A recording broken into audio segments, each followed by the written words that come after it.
बिस्मिल्लाहिर रहमानिर रहीम वक़ाल अल्लाह ताला फिल कुरआनिल मजीद इन्नल्लाहा युहिब्बुत तव्वाबिन व युहिब्बुल मुतात्ताहिरिन।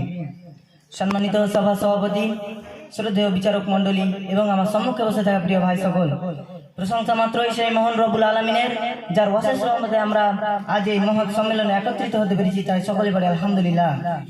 তারপরে আমাদের আখিরি নবী হযরত মুহাম্মদ সাল্লাল্লাহু আলাইহি সাল্লামের প্রতি লক্ষ কোটি দুরূদ ও সালাম বর্ষিত হোক। আল্লাহুম্মা সাল্লি আলাইহি আল্লাহুম্মা বারিক আলাইহি।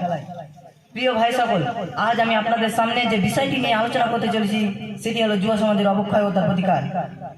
প্রতিটি সমাজের প্রাণ শক্তি হলো তার যুব সমাজ। যুবকরা একটি জাতির ভবিষ্যৎ নির্মাতা, কিন্তু যদি এই যুবকরা নিজের নৈতিকতা, চরিত্র এবং ঈমান হারিয়ে ফেলে তাহলে সমাজে নেমে আসবে এক অন্ধকার। একজন দার্শনিক বলেছেন, a nation's future is written in the character of his youth, অর্থাৎ একটি জাতির ভবিষ্যৎ নির্ভর করে তার তরুণ প্রজন্মের চরিত্রের উপর। কিন্তু দুঃখের বিষয়, আজকের বাস্তবতা হচ্ছে ভিন্ন। আজ আমরা দেখতে পাই তরুণ সমাজ নানান প্রলোভনে বিভ্রান্ত। ইন্টারনেটের অপব্যবহার, অশ্লীলতা, মাদক, অবৈধ সম্পর্ক, আবাদ স্বাধীনতা ইত্যাদি কিছু তরুণদের অন্তর থেকে ইমানের আলোকে নিভিয়ে দিচ্ছে। তাই বর্তমান তরুণ সমাজ এতটাই বিভ্রান্ত হয়েছে যে বলার শেষ নেই। বর্তমান তরুণ সমাজে বিভ্রান্ত হচ্ছে, তার কারণ কি? তার কারণ যদি দেখতে যাই তাহলে তার অন্যতম কারণ একটি হলো আল্লাহ ভীতি ও ঈমান দুর্বলতা। যখন অন্তর থেকে তাকওয়া চলে যায় তখন পাপকে আর পাপ মনে হয় না। দ্বিতীয়ত কারণ পারিবারিক দিক নির্দেশনার অভাব। অভিভাবক অভিভাবকগণ তার সন্তানের প্রতি সময় দেয় না, তাই সে অন্য উৎস থেকে ভুল শিক্ষা গ্রহণ করে। Youth without guidance is power without purpose. তৃতীয়ত কারণ শিক্ষা ব্যবস্থায় নৈতিকতার অভাব। বর্তমান শিক্ষা ব্যবস্থা এমন হয়ে দাঁড়িয়েছে যে বর্তমান তরুণদের ইচ্ছা আকাঙ্ক্ষা একটাই, যে আমি ডাক্তার হব, মাস্টার হব, কিন্তু তার ইচ্ছা এটা নয় যে আমি একজন চরিত্রবান ডাক্তার হব। তার মুখ থেকে কখনো এটা অ্যান্সার পাওয়া যাবে না। এই শিক্ষা ব্যবস্থা শুধুমাত্র অর্থ উপার্জনের জন্য হয়ে গেছে, চরিত্র গঠনের জন্য নয়। সম্মানিত ভাই সকল, বর্তমান যুব সমাজে অবক্ষয় হচ্ছে।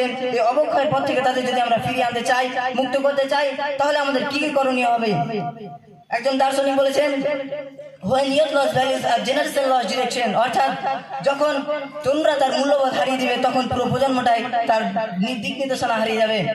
একজন তরুণ যদি তার চরিত্র হারিয়ে যায়, সেই এই সমাজে তার ভূমিকা কি এটা যদি সে ভুলে যায় তাহলে পুরো প্রজন্মটাই তার দিক নির্দেশনা হারিয়ে ফেলবে।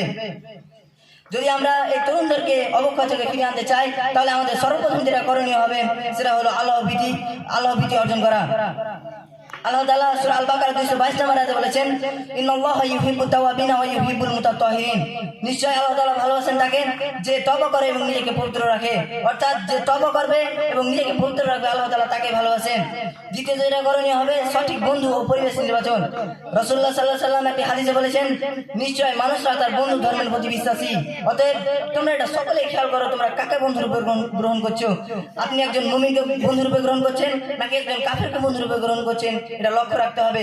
আপনি একজন দ্বীনী ভাইকে বন্ধুরূপে গ্রহণ করছেন নাকি একজন অমুসলিমকে বন্ধুরূপে গ্রহণ করছেন? এটা সর্বদা লক্ষ্য রাখতে হবে। তৃতীয়ত পরিবার ও সমাজের ভূমিকা।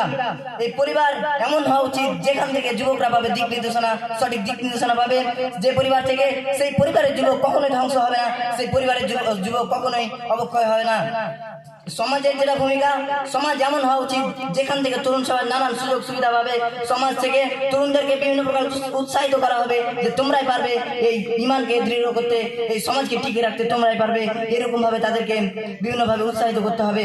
আল্লাহ তাআলা কুরআন কারিমে বিভিন্ন আয়াতে বিভিন্নভাবে তরুণদেরকে সতর্ক করেছেন এবং বার্তা দিয়েছেন। আল্লাহ তাআলা সূরা আন-নূরের 30 নম্বর আয়াতে বলেছেন যে তোমরা নিজের দৃষ্টিকে সংযত রাখো এবং পবিত্রতা রক্ষা করো। আল্লাহ তাআলা এখানে বলে দিয়েছেন দৃষ্টিকে সংযত রাখতে হবে, নিজেকে পবিত্র রাখতে হবে। আল্লাহ তাআলা সূরা আল ইমরানের 125 নম্বর আয়াতে বলেছেন যে নিশ্চয়ই আমি তাদেরকে ভালোবাসি যারা নিজেকে পবিত্র রাখে। যারা নিজেকে পবিত্র রাখবে আল্লাহ তাআলা তাকে ভালোবাসেন। সম্মানিত ভাই সকল, সময় সংকীর্ণ, আমি আমার বক্তব্য দীর্ঘায়িত করছিলাম। পরিশেষে আল্লাহ তাআলার কাছে প্রার্থনা করি আল্লাহ তাআলা যেন আমাদেরকে একজন সঠিক চরিত্রবান যুবক হওয়ার তৌফিক দান করেন। আল্লাহুম্মা আমিন, আল্লাহুম্মা আমিন। এবং অবশেষে আমি সকল যুবককে একটাই বার্তা দেব, reform the youth and the world will reform itself. অর্থাৎ তরুণরা যদি সংশোধিত হয় তাহলে পুরো প্রজন্মটাই ন্যায়ের আলোয় প্রস্ফুটিত হবে। একটি সুন্দর ফুল এই বিশ্বে ফুটে উঠবে, যার সুগন্ধে পুরো বিশ্বটাই ভরে উঠবে। তাই আমরা সবসময় ঠিক এটা ভাববো যে আমাদের একজন চরিত্রবান যুবক হওয়ার আমরা সবসময় চেষ্টা করব। এখান থেকে আমি আমার বক্তব্য দিলাম। ওয়া মা আলাইনা ইল্লা বালাগ। ওয়া আলাইকুম আসসালাম। আসসালামু আলাইকুম ওয়া রাহমাতুল্লাহি ওয়া বারাকাতুহু।